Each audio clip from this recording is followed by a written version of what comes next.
এই মতবিবাহের বিষয়টি আমি ফেসবুকে যখন দিয়েছিলাম, একজন খুব উদ্ধত আচরণ করে একটা কমেন্টস করেছিলেন যে যদি এই হয় আপনি কি আপনার বোনকে আমার সাথে মতবিবাহ দেবেন। মুতা বিবাহটা আসলে কি, এর সংজ্ঞাটা কি? হুবহুব স্থায়ী বিয়ের মতোই, শুধু পার্থক্যটা এটা সময়টা নির্ধারণ করা থাকে কতদিনের জন্য এই বিয়েটা। মুতা বিবাহের কথা যেটা বলতেছি, এখন এইখানে কি শুধু আমি যে কারোর সাথে কি সময় নিয়ে চুক্তিবদ্ধ হলে কি আমি বিবাহটা করতে পারছি, নাকি আরেকটি শর্ত রয়েছে? রাসূল তার জীবদ্দশায় এটাকে অনুমোদন দিয়েছিলেন, মাঝখানে আবার তিনি বন্ধ করে দিয়েছিলেন, তারপরে আবারও একবার অল্প সময়ের জন্য আবার অনুমোদন দিয়েছিলেন। এখানে ছেলে বা মেয়ের ক্ষেত্রে কি কোনো শর্ত রয়েছে? যেমন ধরেন যে ছেলে চাইলেই করতে পারবে, মেয়েও চাইলেই করতে পারবে। অনেকে এই কন্ট্রাক্ট ম্যারেজ বা দেখা যাচ্ছে যে এটাকে নাউজুবিল্লাহ বেশ্যাবৃত্তির সাথে তুলনা করে। তো আসলে এই জিনিসটাই আগে ক্লিয়ার হওয়া দরকার। আপনি আমাকে একটু বলুন যে আসলে এটা কি কোরআন সম্মত বা হাদিস সম্মত? কিন্তু যদি আমরা সুন্নি সমাজের দিকে তাকাই, সুন্নি সমাজে এটা নিয়ে অনেক সমালোচনা হয়, এমনকি অনেকে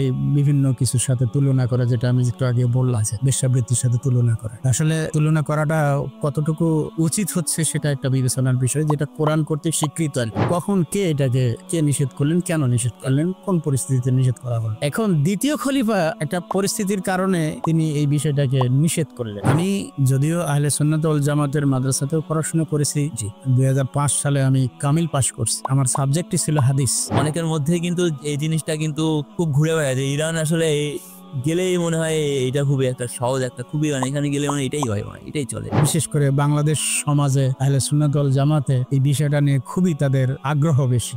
যাদের সাথে আমার সাক্ষাৎ হয়, যারা যখনই জানে যে আমি ইরান থেকে আসছি, অন্য প্রশ্ন করার আগে এই প্রশ্নটাই আগে, যে সেখানে কি অবস্থা। বিসমিল্লাহির রহমানির রহিম। আসসালামু আলাইকুম। স্বাগত জানাচ্ছি জাফরি পডকাস্টের নতুন একটি পর্বে। আজকের আমাদের আলোচনার বিষয় খুবই সমাজে চলমান, যেটা নিয়ে মানুষের মধ্যে রয়েছে অনেক জানার আগ্রহ এবং ভুল ধারণা, ভ্রান্ত ধারণা। বিষয়টি হচ্ছে মুতা। তো আমরা আজকে যে বিষয় নিয়ে আলোচনা করব, মুতা বিবাহটা আসলে কি, কোরআনে এর সম্পর্কে কি বলছে, প্রিয় নবীর যুগে এই প্রচলনটি কি চালু ছিল, যদি থেকে থাকে তাহলে কে এটি রদ করলো, কেনই বা এটি রদ করলো, এর কারণে সমাজে কি কোনো বিশৃঙ্খলা ঘটছে, সমাজ কি এর দ্বারা প্রভাবিত হচ্ছে, এ সকল বিষয় নিয়ে আলোচনা করার জন্য আজকে আমাদের সাথে উপস্থিত আছেন আমার অনেক শ্রদ্ধাভাজন জনাব মাওলানা আনিসুর রহমান। তিনি শিয়া এবং সুন্নি উভয় মাদ্রাসায় ধর্মীয় বিষয়ে পড়াশোনা করেছেন।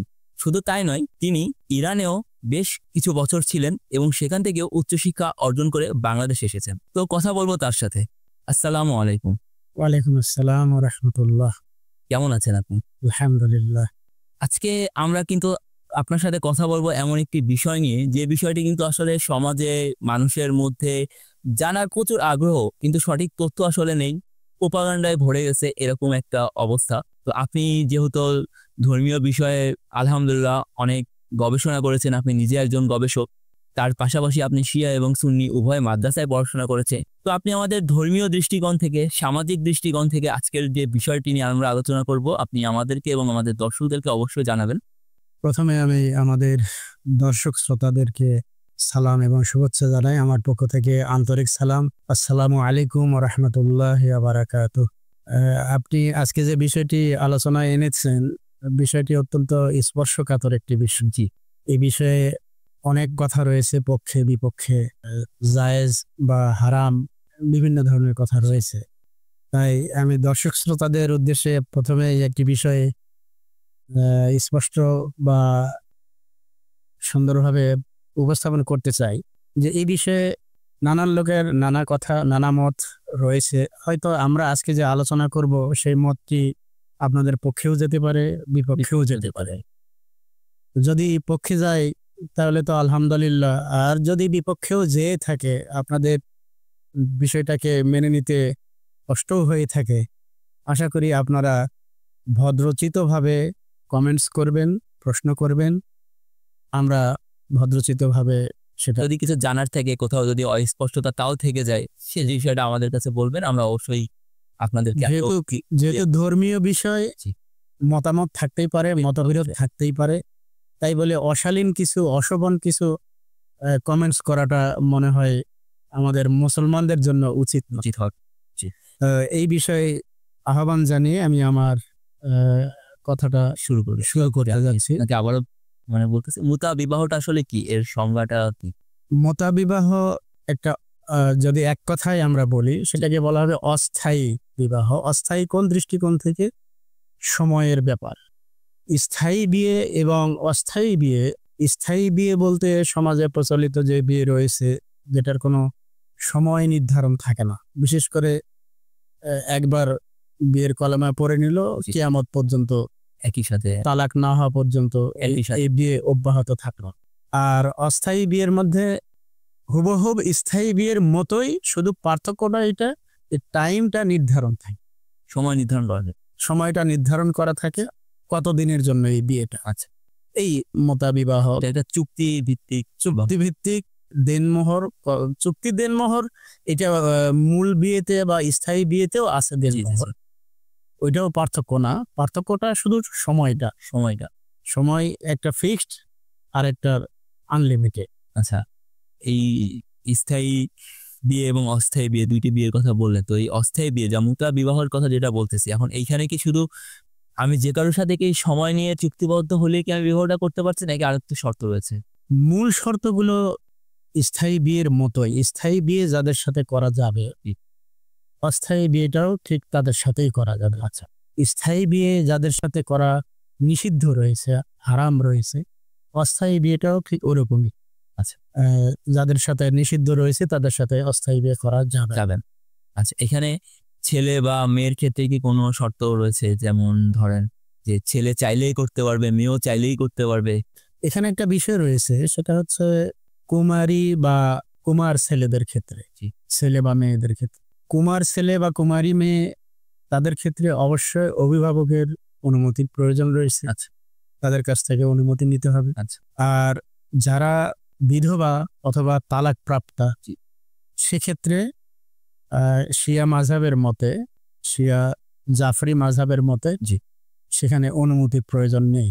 তালাকপ্রাপ্ত পুরুষ হোক বা তালাকপ্রাপ্ত মহিলাই হোক বা বিধবা মহিলা হোক অথবা বৃদ্ধ স্ত্রী মারা গেছে এরকম কোনো পুরুষ হোক, তাদের ক্ষেত্রে অনুমতির প্রয়োজনটা নেই।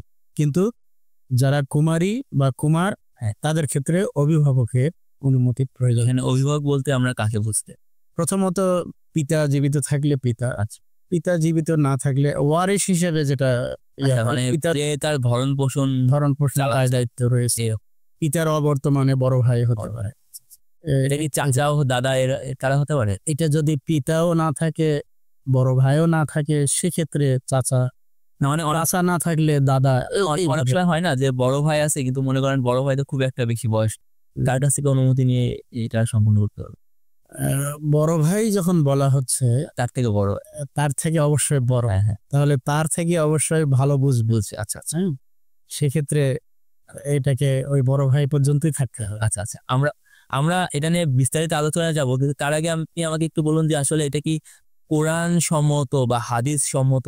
অবশ্যই কোরআন সম্মত, তা না হলে আমাদের সমাজে বা ইসলামে এটা প্রচলন থাকতো না। সূরা নিসার 24 নম্বর আয়াতের বলা হচ্ছে, আমাস্তামতাআতুম বিহি মিনহুন্না ফাআতুহুন্না আজুরহুন্না ফারিদা। এর অর্থটা অ্যাকুরেট অর্থ না হলেও আমি সারাংশটা বলি। তোমরা যাদের সঙ্গে নির্দিষ্ট সময়ের জন্য বিবাহ করেছো তাদের মোহরানা প্রদান করো।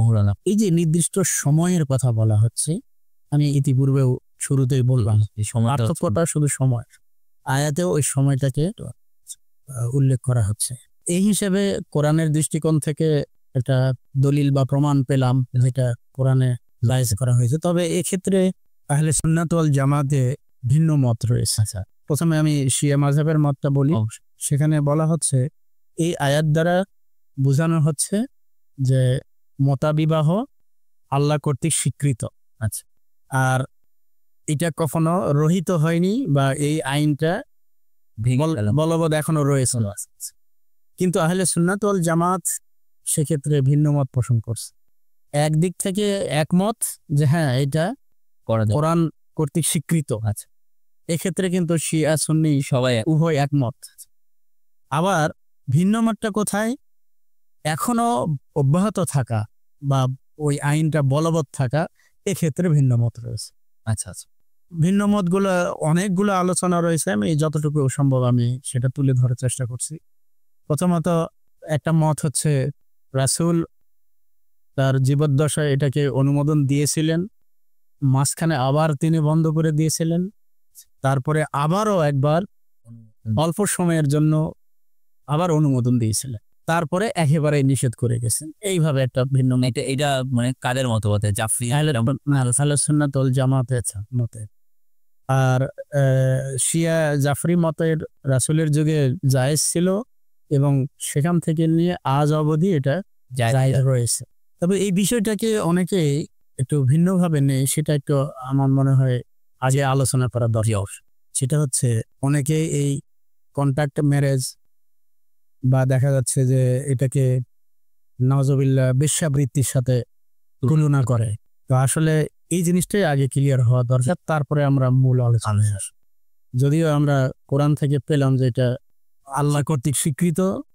এখন সমাজ কি বলছে? সমাজের যদি আমরা শিয়া সমাজের দিকে তাকাই তাহলে তারা এখনো বলবৎ রয়েছে, সেই হিসাবে তাদের ভিতরে এটা নিয়ে কোনো সমালোচনা নেই। কিন্তু যদি আমরা সুন্নি সমাজের দিকে তাকাই তাহলে সেই সুন্নি সমাজে এটা নিয়ে অনেক সমালোচনা রয়েছে। এমনকি অনেকে বিভিন্ন কিছুর সাথে তুলনা করে, যেটা আমি একটু আগে বললাম যে বেশ্যাবৃত্তির সাথে তুলনা করে। আসলে তুলনা করাটা কতটুকু উচিত হচ্ছে সেটা একটা বিবেচনার বিষয়, যেটা কোরআন কর্তৃক স্বীকৃত একটা বিষয়, সেটাকে ওইভাবে বিবেচনা করাটাই আমার মনে হয় উচিত না, বা আল্লাহ অসন্তুষ্ট হবে এরকম একটা বিষয় এসে যায়। চিন্তায় কিছুটা ত্রুটি আছে। কেন এরকম তুলনা করে?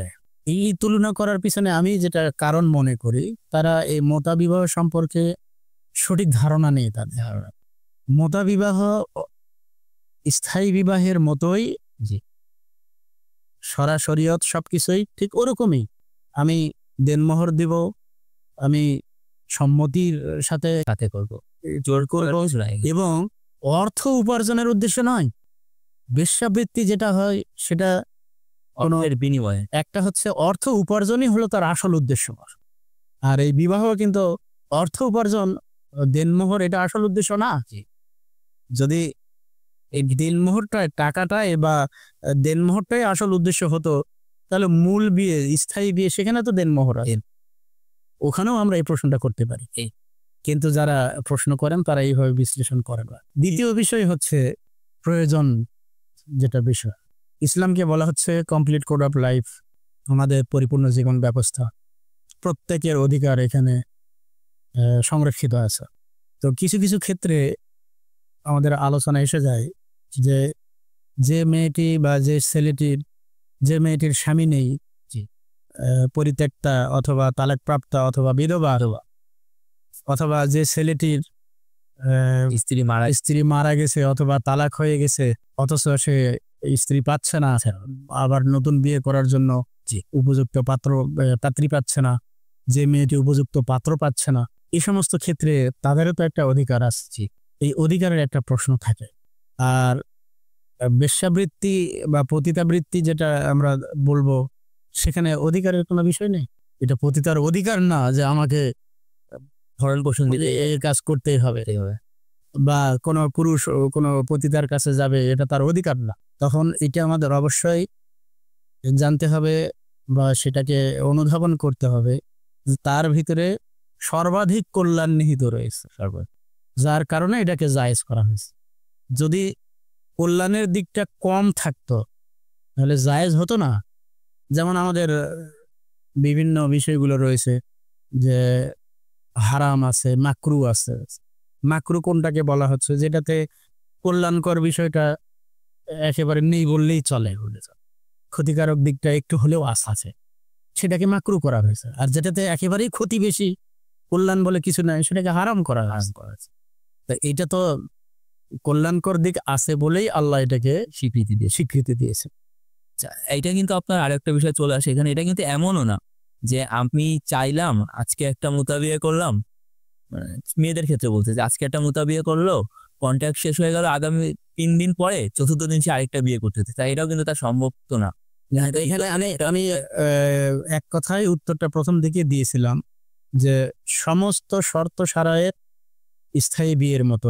স্থায়ী বিয়ে তালাক হওয়ার পরে কোনো মহিলা যদি অন্য কাউকে বিয়ে করতে চায়, সেখানে যেমন একটা ইদ্যত পালনের বিষয় আছে, তাকে কিছুদিন ইদ্যত পালন, ইদ্যত বলতে বিশেষ করে মাসিক যে একটা ঋতুস্রাবের বিষয় আছে, সেই বিষয়টা লক্ষ্য রাখতে হয়। এই বিয়েতেও ঠিক সেটাই লক্ষ্য, ওই ইদ্যত পালন করার পর, ওই ইদ্যত শেষ হওয়ার পর সে আরেকটা বিয়ে করতে পারে, তার আগে কখনোই সম্ভব না। মানে চাইলেই কিন্তু পারতেছে না যে 2 দিন পরে আবার 2 দিন পরে আরেকটা করতেছে, জিনিসটা কিন্তু এরকম বা এত সহজতর খারাপ বিষয়ও না। তো এই যে বললেন যে মুতা বিবাহ কিছু মতে রয়েছে যে রদ করা হয়েছে একটা সময়, আবার পরে নিষিদ্ধ করে দেওয়া হয়েছে, এটা আসলে কে নিষিদ্ধ করলেন এবং কেন নিষিদ্ধ করলেন?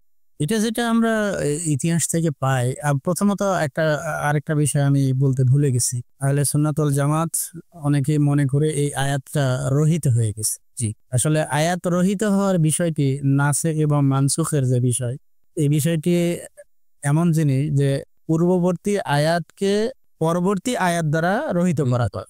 আগে একটা আয়াতে একটা আইন এসেছে, পরে ওই আইনের বিপক্ষে আরেকটা আয়াত এসেছে, তখন আগের আইনটা রহিত হবে, পরের আইনটা বলবৎ হলো। কিন্তু এই ক্ষেত্রে, এই আয়াতের ক্ষেত্রে আমরা যেটা দেখতে পাই যে এই আয়াত নাজিল হওয়ার পরে এটাকে রহিত করার জন্য কোনো আয়াত নাজিল হয়নি। যে রেফারেন্সগুলো অনেকেই দিয়ে থাকে, সেগুলো শানে নুজুল যদি আমরা দেখি, তাহলে দেখা যাবে যে ওই আয়াতগুলি এই আয়াতের আগের আয়াত থাকে। তো আগের আয়াত দ্বারা পরের আয়াতের আইনকে তো আর রহিত করা যায়। রহিত করতে এই কারণে আমি বলবো যে যারা বলে যে আয়াত রহিত হয়ে গেছে, এই রহিত হওয়ার ক্ষেত্রে দলিল থাকতে হবে অবশ্যই। এই আয়াতের পরবর্তী আয়াত নাজিল হয়ে এটাকে রহিত করতে পারে, কিন্তু পরবর্তীতে এই ধরনের কোনো আয়াত নাজিল হয়নি। এটা একটা বিষয়। আর দ্বিতীয় বিষয় হচ্ছে কখন কে এটাকে নিষেধ করে দিল, আপনার নিষেধ করলো, আপনার কথা অনুযায়ী কে নিষেধ করলেন, কেন নিষেধ করলেন, কোন পরিস্থিতিতে নিষেধ করা হলো? প্রথমত দেখুন, এটা রাসূলের জামানায় তো ছিল অবশ্যই। প্রথম খলিফা হযরত আবু বকর, তার আমলেও ছিল। আচ্ছা, এমনকি দ্বিতীয় খলিফা হযরত ওমর, তারও প্রাথমিক যুগে এটা ছিল। তাহলে কতদূর পর্যন্ত এটা গড়ায় আসছে দেখেন। রাসূলের যুগ, প্রথম খলিফার যুগ, দ্বিতীয় খলিফার মাঝামাঝি যুগ, এতদূর পর্যন্ত গড়িয়ে আসছে। তার মানে এতদিন ধরে যত সাহাবা ছিলেন, তারা এই বিষয়টাকে মেনে নিয়েছেন এবং এর উপরে আমল করেছেন। এখন দ্বিতীয় খলিফা একটা পরিস্থিতির কারণে তিনি এই বিষয়টাকে নিষেধ করলেন। তখন থেকে আহলে সুন্নাত ওয়াল জামাত এই বিষয়টাকে বেশ গুরুত্বের সাথে নিয়ে এটাকে নিষেধ হিসাবে তারা গ্রহণ করেছেন। আচ্ছা, আমি যদিও আহলে সুন্নাত ওয়াল জামাতের মাদ্রাসাতেও পড়াশোনা করেছি, 2005 সালে আমি কামিল পাশ করছি। আমার সাবজেক্টই ছিল হাদিস। আচ্ছা, হাদিসের উপরেই আমি কিন্তু কামিল পাশ করেছি। এই হাদিসগুলো যদি আমরা বিশ্লেষণ করি, তাহলে দেখা যায় যে কিছু কিছু হাদিসে বলা হচ্ছে যে রাসূলের যুগে নিষেধ করেছে। আচ্ছা, যদি রাসূলের যুগে নিষেধ করেই থাকেন, ওই হাদিসটাকে সত্য হিসেবে যদি আমরা গ্রহণ করেই থাকি, তাহলে হযরত আবু বকরের আমলে কেন সেটা জায়েজ ছিল? অবশ্যই যদি রাসূলের যুগে সেটা, ওই হাদিসকে যদি আমরা সঠিক মনে করি, তাহলে হযরত আবু বকরের আমলে কেন জায়েজ ছিল? ওই হাদিস, তাহলে এই ঘটনা দ্বারা বোঝা যায় যে ওই হাদিসটা সঠিক। আবার অনেকেই হযরত আলী আলাইহিস সালামের একটা হাদিস নিয়ে আসেন, সেখানে হযরত আলী এই নিষেধের বিষয়টা বলেছেন। এটাও আমরা বলবো, যদি নিষেধই হয়ে থাকবে, তাহলে প্রথম খলিফার আমলেও, রাসূলের আমলে তো জায়েজ ছিল, প্রথম খলিফার আমলেও ছিল, দ্বিতীয় খলিফার আমলেও ছিল। কিছু সময় তো অবশ্যই ছিল। তো সেক্ষেত্রে হযরত আলী নিষেধ করার কি? কোরআন যেখানে স্বীকৃত দিয়েছে, কোরআনের আমাদের জাফরি ফিকা অনুযায়ী, আমি একটা বিষয় আগে স্পষ্ট করি, আমি মাযহাব চেঞ্জ করেছি। অর্থাৎ আমি হানাফি মাযহাব ছিলাম। পরবর্তীতে জাফরি মাযহাব পড়াশোনা গবেষণা করার পর আমি জাফরি মাযহাবে আসছি। যার কারণে হয়তো যখন জাফরি মাযহাবের কথা বলতেছি, তখন আমি বলতেছি আমাদের দৃষ্টিকোণ থেকে। তো যখনই আমি বলবো আমাদের দৃষ্টিকোণ থেকে, এটা অবশ্যই জাফরি ধরে নেবেন জাফরি মাযহাবের দৃষ্টিকোণ থেকে। জাফরি মাযহাবের দৃষ্টিকোণ থেকে কোরআনের কোনো আয়াত বা কোরআনের কোনো আয়াতের কোনো বিধানকে হাদিস দ্বারা রহিত করা যায় না। কোরআনের আয়াতকে রহিত করার জন্য একমাত্র কোরআনের আয়াতই প্রয়োজন আছে। তাই এই মোতাবিবাহ রহিত হওয়ার বিষয়ে যেহেতু কোরআনের কোনো আয়াত পরবর্তীতে নাজিল হয় নাই, তাই হাদিস দ্বারা কোনোভাবে এটাকে রহিত করা সম্ভব না। যে ক্ষেত্রে আহলে সুন্নাত ওয়াল জামাত একটু অন্যরকম ভাবে বিষয়টাকে দেখে, যে হাদিসের বিষয়গুলোকেও যদি সঠিক হাদিস হয়, মোতাওয়াতির বা বিশুদ্ধ হাদিস হয়, তাহলে সেটাকে গ্রহণ করে। আচ্ছা, শিয়া মাযহাব কিন্তু তা নয়। যে কোরআনের বিপক্ষে যেটা যাবে সেটা কখনোই আমরা গ্রহণ করব না। এই দৃষ্টিকোণ থেকে শিয়া মাযহাব এটাকে এখনো বলবৎ আছে বলে মনে করে।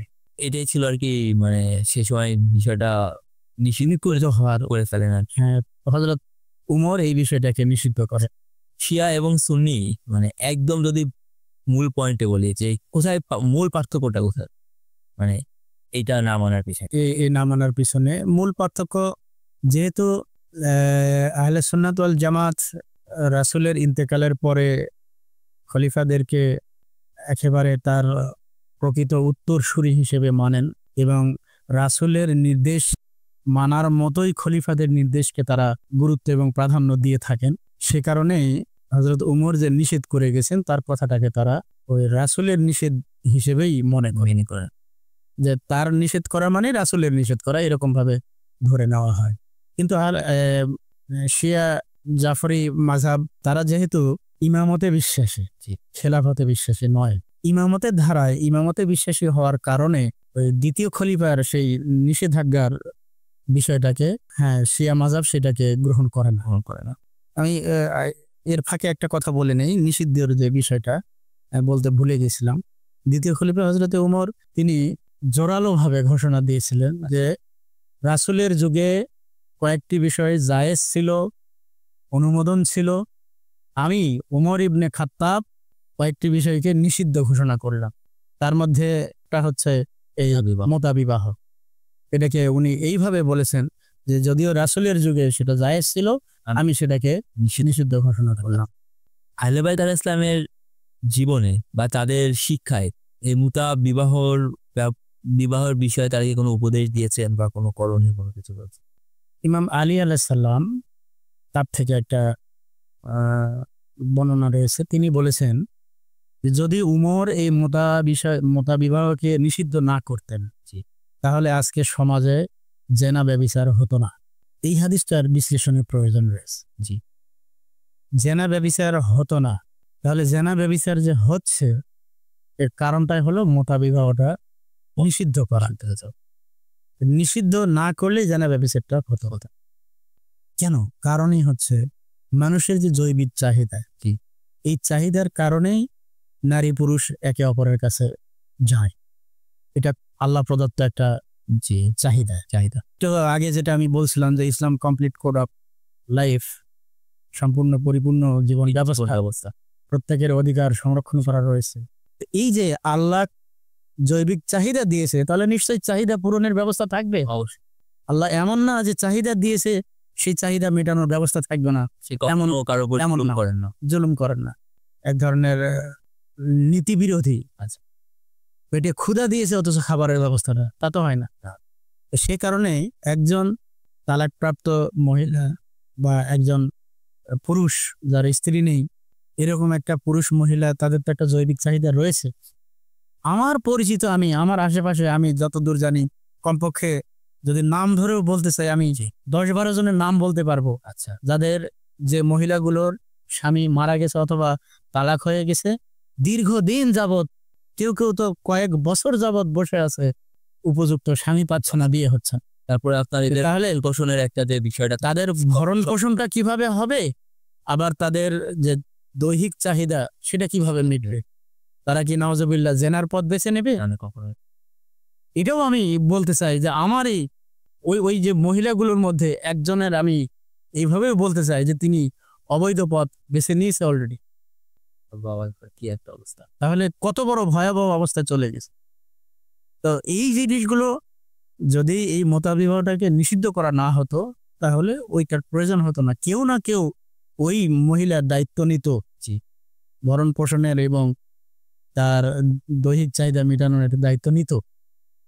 আমি এই প্রেক্ষাপটে আরো কিছু বলতে চাই যে বর্তমান যুগে ফিলিস্তিনে যে হারে যুদ্ধটা যেভাবে হচ্ছে ইসরায়েলের সাথে, আমাদের মুসলমানদের অনেক যুবক, অনেক বীর পুরুষ যারা লড়াই করে শহীদ হয়ে গেছে, সেখানে হাজার হাজার মহিলা বিধবা হচ্ছেন। এখন এই বিধবাগুলো অপেক্ষায় থাকবে যে কার স্বামী মরবে, সে এসে আমাকে পছন্দ করবে, বিয়ে করবে, এছাড়া তো উপায় নেই। আমি আহলে সুন্নাত ওয়াল জামাতের দৃষ্টিকোণ থেকে বিষয়টাকে আমি বিশ্লেষণ করতেছি। এই যে হাজার হাজার মহিলা এইভাবে বিধবা হয়ে আছে, কে দায়িত্ব নেবে? আর বিশেষ করে যারা অবিবাহিত পুরুষ, তারা কখনোই চায় না, এটা তাদের টেন্ডেন্সি, হ্যাঁ, তারা চায় না যে একটা বিধবা মহিলাকে সে বিয়ে করবে, অথবা তালাক প্রাপ্ত একটা মহিলাকে বিয়ে করবে, অথবা বাচ্চা সহ সে ভরণ পোষণের দায়িত্ব নিলে। এটা শুধু নিতে চায় টেন্ডেন্সি বলে, এটা সামাজিক একটা নীতিরীতিও এরকম, একটা সমাজের পরিস্থিতিটাও কিন্তু এমন, যদি কেউ এরকম একটা কাজ করে তার সমাজে চলাটাও কিন্তু অনেক কষ্ট। তাহলে সেক্ষেত্রে ওই মহিলাগুলোর এই দায়িত্ব, ভরণ পোষণ, জৈবিক চাহিদা কিভাবে পূরণ হবে? আর সে কারণেই এই বিষয়টা জায়েজ একটা বিষয়। এখানে আমি একটা আমার ব্যক্তিগত একটা বিষয় বলি। একজন মতাবিবাহের বিষয়টি আমি ফেসবুকে যখন দিয়েছিলাম, একজন খুব উদ্ধত আচরণ করে একটা কমেন্টস করেছিলেন, আচ্ছা, যে যদি এই হয় আপনি কি আপনার বোনকে আমার সাথে মতাবিবাহ দেবেন? আচ্ছা আচ্ছা, এইরকম একটা প্রশ্ন করে যায়। তা আমি তাকে বললাম যে ভাই, বিয়ে মতাবিবাহ জায়েজ বলা হয়েছে, বলা হয় নাই যে এটা ফরজ, বলা হয় নাই যে এটা বাধ্যতামূলক, বিয়ে দিতেই হবে বা দিতেই হবে। আমার বোন আছে তাই বলে আপনার সাথে আমার এই বিয়ে দিতে হবে, এটা তো আল্লাহ আমাকে বাধ্যতামূলক করে দেয় না যে আপনার সাথে দিতে হবে। এটা জায়েজ যদি সম্মত হয় ইসলামের দৃষ্টিকোণ থেকে। বোন যদি অবিবাহিত হয়ে থাকে আর আমি অভিভাবক হয়ে থাকি, আমি অনুমতি দিতেও পারি, নাও দিতে পারি। আমি অনুমতি দিলে হবে, না হলে হবে না। হবে এমন না যে এটা জায়েজ আছে বলে দিতেই হবে।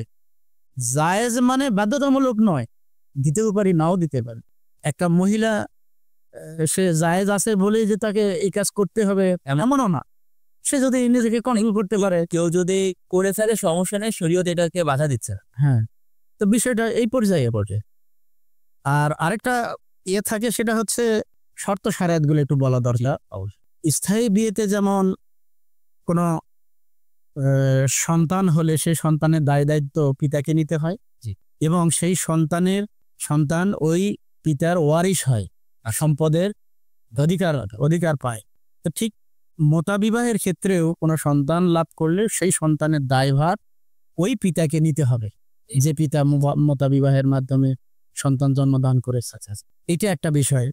দ্বিতীয় বিষয় হচ্ছে, এখানেও কিন্তু শরিয়া সম্মতভাবে কলেমা পড়তে হয়। বিয়ের যে কলেমা, স্থায়ী বিয়ের ক্ষেত্রে যে কলেমা পড়া হয়, ঠিক ওইভাবে এই বিয়েতেও কলেমা পড়তে হয়। আচ্ছা, তাহলে স্থায়ী বিয়ে আর এই বিয়ের ক্ষেত্রে তেমন কোনোই পার্থক্য নেই। পার্থক্য একটাই, সময় নির্ধারণ থাকে। আচ্ছা, এই সময়ের পরে অটোমেটিকলি এটা পালা যায়। আচ্ছা, এইখানে আমি আপনাকে আরেকটা জিনিস বলবো, দুইটা বিষয় আমি এক্ষেত্রে যদি কোনো পুরুষ, আমি আসতেছি আপনার ইয়েতে, এক্ষেত্রে যদি কোনো পুরুষ বা মহিলা এই শর্তগুলো মেনে নিয়ে মতাবিবাহ করে, যে হ্যাঁ আমি আমার সন্তানের, কোনো পুরুষ আমি আমার সন্তানের দায়িত্ব আমি নিব, তাহলে সে করতে পারে। আচ্ছা আচ্ছা, সম্পদের ভাগ সেই সন্তানকে দিবে, এটা তো সন্তানের দায়িত্ব নেওয়া মানে দিতেই হবে। এটা মেনে নিয়ে নিজেরা যদি কলেমা শুদ্ধভাবে পড়তে পারে তাহলে তো আলহামদুলিল্লাহ। আর শুদ্ধভাবে কলেমা পড়তে না পারলে কোনো একজন আলেমকে দিয়ে সেই কলেমা পড়াতে হবে। নির্দিষ্ট বিয়ের যেমন নির্দিষ্ট কলেমা রয়েছে, এটারও মতাবিবাহেরও নির্দিষ্ট কলেমা রয়েছে। সেক্ষেত্রে শুধু মতাবিবাহের ক্ষেত্রে ওই সময়টা উল্লেখ হয়। এইখানে আমি যেটা আপনার আলোচনার সাপেক্ষে যে কথাটা জিজ্ঞাসা করবো, সেটা হচ্ছে, ধরেন একজন মহিলার সাথে একজন পুরুষ মুতাবিবাহ করে এবং তাদের মুতাবিবাহর সময়টা মনে করেন 2-1 দিনের মধ্যে শেষ হয়ে যাবে, এখন কি তারা এটাকে কি আরো বাড়ায় নিয়ে যেতে পারবে? এক্ষেত্রে শুধু মহিলাকে অধিকার দেওয়া হয়নি। আমরা আসলে মতাবিবাহ নিয়ে আলোচনা করলে কেন জানি সবাই বেশিরভাগ মহিলার দিকেই আমরা আলোচনা করে চলে যায়। তা আসলে এখানে অধিকার সমান, পুরুষের ক্ষেত্রেও অধিকার, মহিলার ক্ষেত্রেও এখানে আলোচনাতে পুরুষের আলোচনা যেমন প্রাধান্য পাবে, মহিলার আলোচনাটাও প্রাধান্য পাবে। তো সময় বাড়ানোর যে বিষয়টা, যদি পুরুষ মহিলা উভয়ে যারা মতাবিবাহে আবদ্ধ হয়েছে তারা উভয়ে একমত হয়, উভয়ে এক সিদ্ধান্তে উপনীত হয় যে আমরা এটাকে আরো অব্যাহত রাখবো, তাহলে নতুন করে আর কলেমা পড়ার প্রয়োজন নেই, শুধু সময়টাকে নতুন করে ফিক্স করতে হবে যে কতদিন পর্যন্ত এটাকে আমরা অব্যাহত রাখবো। আচ্ছা, আর সন্তান জন্মলাভের পরে সে কি আসলে মনে করেন নির্ধারিত সময় শেষ হয়ে গেল, এখন মেয়ে যে আছে বা মা যে আছে সে দেখা গেল যদি সন্তানকে রেখে চলে যেতে চায়, চলে গেল, এই সন্তানের ভরণ পোষণ কি পিতাকে বন্ধ করতে হবে? অবশ্যই সন্তান জন্ম দান করা পর্যন্ত তাকে অবশ্যই তার সমস্ত ভরণ পোষণের দায় দায়িত্ব ওই পিতাকে নিতে হয়। আচ্ছা আচ্ছা আচ্ছা, গর্ভে থাকা অবস্থা পুরো যে 9 মাস যে আছে এই দায়িত্বটাও সন্তান জন্মদান এবং দুগ্ধপান, আচ্ছা এই সময়টুকু সমস্ত দায় দায়িত্ব ওই পিতাকে নিতে হয়। মানে এরপরে ওই পিতার ওই সন্তানের মায়ের ক্ষেত্রে তার কোনো দায় দায়িত্ব নেই। আচ্ছা আচ্ছা, তখন ওই সন্তানকে তার দায় দায়িত্ব নিতে হবে। আচ্ছা আচ্ছা, এই বিষয়টা একটু ক্লিয়ার হওয়ার দরকার ছিল আসলে, মানুষের জানার প্রয়োজন আর কি। যে তো আমরা যেটা দিয়ে কথা বলতেছিলাম যে আহলে বাইত আলাইহিস সালাম যে কি শিক্ষা দিয়েছেন বা কি উপদেশ দিয়েছেন, যেটা আপনি বললেন যে ইমাম আলী আলাইহিস সালামের একটি একটা বিষয় আমি তুলে ধরতে বললেন, এই বিষয়টা আরেকটু যদি আমাদের এখানে আরেকটা বলা যেতে পারে, ইমাম জাফর সাদিক আলাইহিস সালাম তিনি বলেছেন যে মোতা সেই নারীর জন্য সম্মান যার অধিকার ইসলামে সুরক্ষিত। তাহলে এই মোতা বিবাহ সবার জন্য সম্মানের না। ইমাম জাফর সাদিক আলাইহিস সালামের এই হাদিস থেকে বোঝা যায় যে নারী ইসলামকে পরিপূর্ণভাবে মানে, ইসলাম মেনে চলে, ইসলামী শরীয়তের বিধানগুলোকে সে মানে, তার জন্য এটা সম্মানিত। আর যারা মানে না তাদের জন্য এই মোতা বিবাহ সম্মানের নয়, সম্মানের। তাহলে এই হাদিস থেকে এটাও স্পষ্ট যে মোতা বিবাহ সেই নারী করতে পারবে যে নারী ইসলামী বিধিবিধানগুলো মেনে চলে। আপনার এখানে আমি আরেকটা বিষয় যেটা উল্লেখ করতে চাবো সেটা হচ্ছে বিবাহিত নারীর ক্ষেত্রে তো এটা সম্ভবই না মোতা বিবাহ। বিবাহিত পুরুষ এই বিবাহটা করতে পারবে স্ত্রী বেঁচে থাকা? এই ক্ষেত্রে মোতা বিবাহের অধিকার নারী এবং পুরুষের ক্ষেত্রে একটু পার্থক্য রয়েছে। একজন নারী একজনের সাথে আবদ্ধ থাকা অবস্থায় আরেকজনকে বিয়ে করতে পারবে না। এর একটা কারণ আমি বিশ্লেষণ করবো, এটাও ইমাম আলী আলাইহিস সালামের দৃষ্টিকোণ থেকে আছে। ইমাম আলী আলাইহিস সালামকে প্রশ্ন করা হয়েছিল যে একজন নারী কেন একাধিক বিয়ে করতে পারে না, যেখানে একজন পুরুষ তার অধিকার রয়েছে একাধিক বিয়ে করা, নারীদেরকে কেন আল্লাহ এই অধিকারটা দেয়? হযরত আলী আলাইহিস সালাম তাকে প্র্যাকটিক্যাল বোঝানোর জন্য বলেছিলেন যে একটা পাত্র নিয়ে আসো, গামলা জাতীয় একটা পাত্র নিয়ে আসো, আর 4 জায়গা থেকে 4 গ্লাস পানি নিয়ে আসো। নিয়ে আসার পরে উনি বললেন, এই যে 4 জায়গা থেকে 4টা স্থান থেকে 4 গ্লাস পানি নিয়ে আসছো, এইবার এই পানিগুলো একটা গামলা ঢালো। পানিগুলো ঢালার পরে এইবারে ওই মহিলাকে ইমাম আলাইহিস সালাম বললেন যে এবার কোন জায়গা থেকে কোন পানিটা নিয়ে আসছো সেটা ওখান থেকে আলাদা করা আছে। তখন বললেন যে হে আমিরুল মুমিনিন, এটা কিভাবে সম্ভব? পানি তো সব এক হয়ে গেছে, আলাদা করা তো সম্ভব না। তো তখন ইমাম আলাইহিস সালাম বললেন যে একটা নারীকে একই সময়ে একাধিক স্বামী গ্রহণের যদি অনুমতি দেওয়া হয়, সেক্ষেত্রে তার গর্ভে যে সন্তানটা আসবে সেটা কার সন্তান নির্ধারণ করা খুবই কঠিন হয়ে যাবে। এই কারণেই আল্লাহ একই সময়ে একটা নারীকে একাধিক স্বামী গ্রহণ করা অনুমতি দেননি। দ্বিতীয় বিষয় হচ্ছে ইদ্যত পালনের বিষয়টা। ইদ্যত কেন পালন করতে বলা হয়েছে? যাতে নিশ্চিত হওয়া যায় যে তার গর্ভে কোনো সন্তান আসেনি। এই নিশ্চিত হওয়ার জন্য ইদ্যতের বিষয়টা। তো মোতা বিবাহের ক্ষেত্রেও নারীদেরকে একই সময়ে ওই ইদ্যত পালনের আগে একাধিক স্বামী গ্রহণ করা যাবে না। ওই নিয়ম অনুযায়ী পুরুষ পারবে, কারণ পুরুষ একাধিক মেয়ের কাছে গেলেও সেই একাধিক মেয়ের যে ওই যে পানি যে বললাম, যে উদাহরণটা দিয়েছে সেই উদাহরণটা আলাদা আলাদা পাত্রে বোঝা যায়, আলাদা আলাদা পাত্রে হচ্ছে উদাহরণটা বিশ্লেষণের বিষয়টা বোঝা যায়। আপনার আলোচনা থেকে বিষয়টা ফুটে উঠেছে। তারপরেও আমি আলাদাভাবে আপনাকে আর কি এটা জিজ্ঞেস করতে চাই যে মোতা বিবাহের মাধ্যমে যে সমাজে অনৈতিক সম্পর্ক জিনা প্রতিরোধ করা কতটা সম্ভব? হযরত আলী আলাইহিস সালামের কথা অনুযায়ী তো অবশ্যই সম্ভব। দেখুন সমাজে কারা বেশিরভাগ এই জেনা ব্যভিচারের দিকে যাচ্ছে। একটা আছে যেটা যুবক শ্রেণী বা যুবতী মহিলা। তো সেক্ষেত্রে বিয়ের বয়স হয়ে গেছে কিন্তু সামর্থ্য নাই, এই কারণে অনেকে বিয়ে করছেন না, তারা এদিকে ঝুঁকে পড়তেছে। তো তাদের জন্য এই ব্যবস্থাটা থাকলে তারা পাপে নিমজ্জিত হতো না। দ্বিতীয়ত ওই মহিলা যার স্বামী নেই, দীর্ঘদিন যাবৎ সে অপেক্ষায় আছে, কোনো বিয়ের প্রস্তাবও আসছে না, সেই মহিলা ঝুঁকে পড়তেছে। যদি এই ব্যবস্থাটা চালু থাকতো তাহলে শরিয়া সম্মতভাবেই হয়তো ওই সমস্ত পুরুষ যারা এই পথটাকে খুঁজে বেড়াচ্ছে তাদের মাধ্যমে এই পুরুষ মহিলার একটা বৈধ সম্পর্ক গড়ে উঠত। এইভাবে সমাজে এই জিনিসটা প্রচলন থাকলে সমাজ থেকে জেনা ব্যভিচার আসলে উঠে যেত, মানে অনেক পর্যায়ে কমে আসতো। আমরা তো জানি যে আপনি দীর্ঘ সময় ইরানেও পড়াশোনা করেছেন, ইরানেও থেকে এসেছেন। তো মুতা বিবাহর যে কালচার বা ওইখানকার যে অবস্থা, অনেকের মধ্যে কিন্তু এই জিনিসটা কিন্তু খুব ঘুরে বেড়ায় যে ইরান আসলে গেলেই মনে হয় এটা খুবই একটা সহজ, একটা খুবই, মানে এখানে গেলে মানে এটাই হয়, মানে এটাই চলে, এমন কিছু একটা। তো আপনি এই বিষয়টা আমাদের যদি। ধন্যবাদ, সুন্দর একটা প্রশ্ন করেছেন, যে প্রশ্নটি আমাদের বিশেষ করে বাংলাদেশ সমাজে আহলে সুন্নাত ওয়াল জামাতে এই বিষয়টা নিয়ে খুবই তাদের আগ্রহ বেশি। জি, যাদের সাথে আমার সাক্ষাৎ হয়, যারা যখনই জানে যে আমি ইরান থেকে আসছি, অন্য প্রশ্ন করার আগে এই প্রশ্নটাই আগে করে যে সেখানে কি অবস্থা। দিল্লি বহুদূর একটা কথা আছে, হ্যাঁ, আসলে ওখানে যে এটা জায়েজ আছে বলে একেবারে রাস্তাঘাটে যেখানে সেখানে এই ব্যবস্থা হাতের নাগালে তা কিন্তু নয়। আমি অনেক আহলে সুন্নাত ওয়াল জামাতের অনেক আলেম ওলামাকে দেখেছি যারা ইরানে গিয়েছেন, অনেক চেষ্টা করেছেন, না পাওয়ার কারণে দেশে এসে আফসোস বলেছেন যে আঙ্গুর ফল টক। আচ্ছা, হ্যাঁ, মানে এরকম একটা অবস্থা। এটা জায়েজ আছে বলে যে একেবারে হাতের নাগালে ওই বাচ্চার হাতের মোয়া এরকম কিন্তু না। আর জায়েজ আছে, হ্যাঁ, যে কোনো দেশের যে কোনো কেউ গিয়ে এই কাজ করতে পারে, কিন্তু ওই শর্ত মেনে নিতে হবে, বাচ্চার দায় দায়িত্ব নিতে হবে, ভরণ পোষণের দায় দায়িত্ব নিতে হবে, আলেম ওলামা দ্বারা সেটাকে কলেমা পড়াইতে হবে, এই রেজিস্ট্রেশন করতে হবে, এরকম ব্যবস্থার মাধ্যমে করতে হবে। যখন গিয়ে দেখে যে এত এত কিছু সিস্টেম নিয়ম কানুন, তখন তারা ব্যর্থ হয়ে মানে মামা বাড়ির বুয়ার মতো না, আবার কি না, হ্যাঁ, এরকম না, এরকম কোনো কিছু না।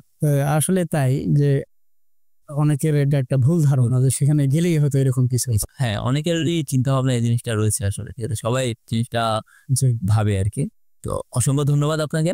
একটি গুরুত্বপূর্ণ বিষয় যেটা নিয়ে আসলে মানুষের মধ্যে জানার অনেক বেশি আগ্রহ এবং জানা উচিত, কারণ এটা যেহেতু আল্লাহ রাব্বুল আলামিনের কোরআনে স্বীকৃতি দিয়েছেন, আমরা দেখেছি, ঠিক আছে, এটা জানা উচিত। অনেক কিছুই মানুষের বিষয়ে যে ভুল ধারণাগুলো ছিল সেই ভুল ধারণাগুলো দূর হবে আশা রাখছি আমরা, ইনশাল্লাহ। আপনাকে অসংখ্য ধন্যবাদ আজকে আমাদের সাথে যুক্ত হওয়ার জন্য। আবারও দেখা হবে নতুন কোনো পর্বে, ইনশাল্লাহ। আমি আপনাকেও ধন্যবাদ জানিয়ে আমার কথা শেষ করার আগে আরেকটা বিষয় বলতে চাই যে আমি ক্ষুদ্র জ্ঞানের অধিকারী, তেমন কিছু জ্ঞান অর্জন করতে পারি নাই। এই বিষয়ে হয়তো আমার চাইতে বড় বড় জ্ঞানী গুণী গবেষক আরো বিস্তারিত সুন্দরভাবে আলোচনা করতে পারবেন। আমার ক্ষুদ্র জ্ঞানে যতটুকু সম্ভব হয়েছে ততটুকু আমি আলোচনা করেছি। তারপরে ওই আলোচনার মধ্যে যদি কোথাও ভুল ভ্রান্তি হয়ে থাকে, এটার দায় দায়িত্ব আমি নিচ্ছি। আমাকে শুধরানো দেওয়ার সুযোগ দিবেন, আমি ইনশাল্লাহ ভুল ধরিয়ে দিলে নিজেকে সংশোধন করে নিব। অসংখ্য ধন্যবাদ। এই আহ্বান জানিয়ে আমি আপনাদের কাছ থেকে বিদায় নিচ্ছি। আসসালামু আলাইকুম। ওয়ালাইকুম আসসালাম ওয়া রাহমাতুল্লাহি ওয়া বারাকাতুহু। আলহামদুলিল্লাহ, আজকের আলোচনা থেকে আমরা বুঝতে পারলাম মুতা কোনো অনৈতিক বিবাহ না, এটি একটি কুরআন স্বীকৃত মর্যাদা সম্পন্ন বিবাহ, যেটা শরীয়তের সকল নিয়ম মেনেই করা হয়ে থাকে। অনেকের মধ্যে অনেক জানার ছিল, অনেকের মধ্যে অনেক বিভ্রান্তকর তথ্য ছিল। আশা করি আজকের আলোচনা থেকে তারা তাদের বিভ্রান্তগুলো দূর করবে, তারা সঠিকটি জেনে নেবে। অবশ্যই আমি আহ্বান করব সকলকে, সত্যের সঙ্গে থাকুন, জ্ঞানের সঙ্গে থাকুন, সত্যকে অবশ্যই জানুন। যারা জাফরি পডকাস্টে আমাদেরকে ইউটিউবে নতুন দেখছেন তারা অবশ্যই চ্যানেলটি সাবস্ক্রাইব করুন এবং বেল বাটনটি প্রেস করুন। যারা ফেসবুকে দেখছেন তারা ফলো করতে ভুলবেন না। দেখা হবে আপনাদের সাথে আবারও নতুন কোনো বিষয় নিয়ে, নতুন কোনো অতিথির সাথে। সেই পর্যন্ত ভালো থাকবেন। আল্লাহ হাফেজ।